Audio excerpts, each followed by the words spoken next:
morning, my dear students. We are discussing about the most important natural resource, that is land. We studied the land use and the factors affecting land use. Today, we are going to study about the classification of land. Land is classified in many ways.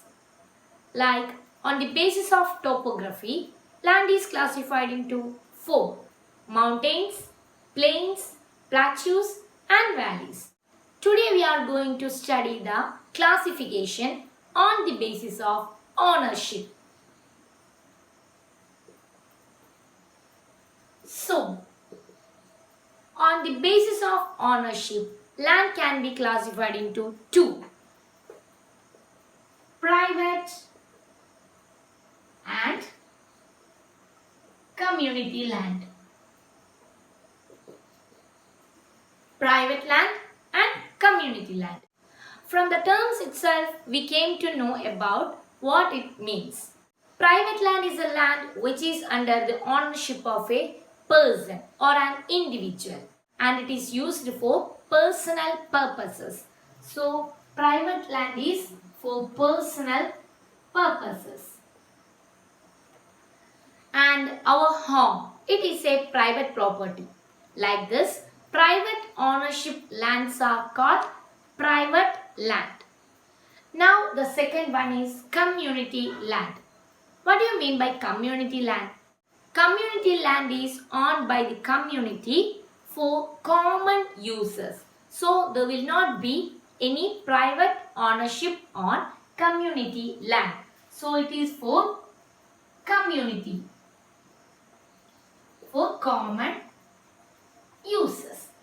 And the park, the zoo, the bus stands and the railway station, these can be used by every person without any discriminality. So this is called the community land, and it is also known as CPR, common property resource. So this is the difference between private land and community land. While studying the land use, we understood that the land use pattern has changed over time. In the ancient period, the land was mainly used for agriculture. But in the modern period, land is used for several purposes such as building houses, constructing malls, constructing infrastructure, and for many purposes. The availability of land is fixed or limited. We cannot extend the land, okay, but our needs are diverging and changing and unlimited. As the population increased, the demand for land also increased. So there is a vast change in the pattern of land use. So, due to the heavy constructive activities, our land is facing a lot of problems now. It is termed as the threats to land. The threats to land are land degradation, landslides, desertification. Let's see each of these in detail. What do you mean by land degradation? Have you heard about deforestation?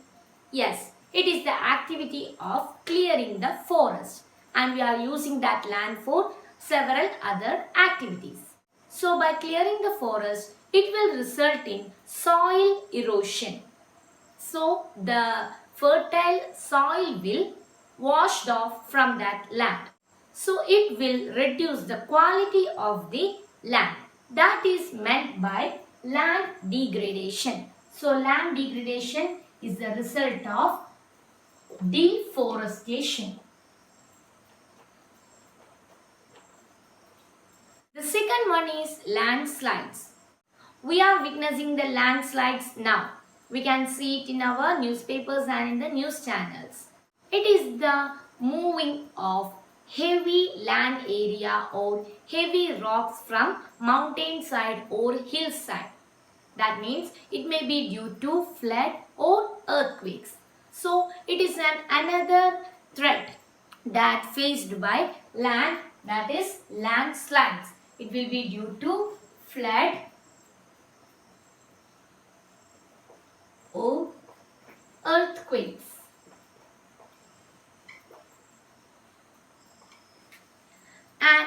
Next one is desertification. Desertification. It is the change of a fertile land to a desert area or a dry area due to deforestation or drought or by the wrong pattern of agriculture. So it is the change of a fertile land to a desert area due to drought, deforestation. So these are the main threats faced by land.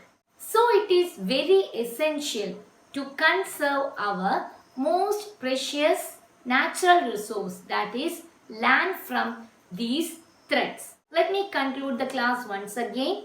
We have discussed about the classification of land on the basis of ownership and the threats of land, threats that faced by land.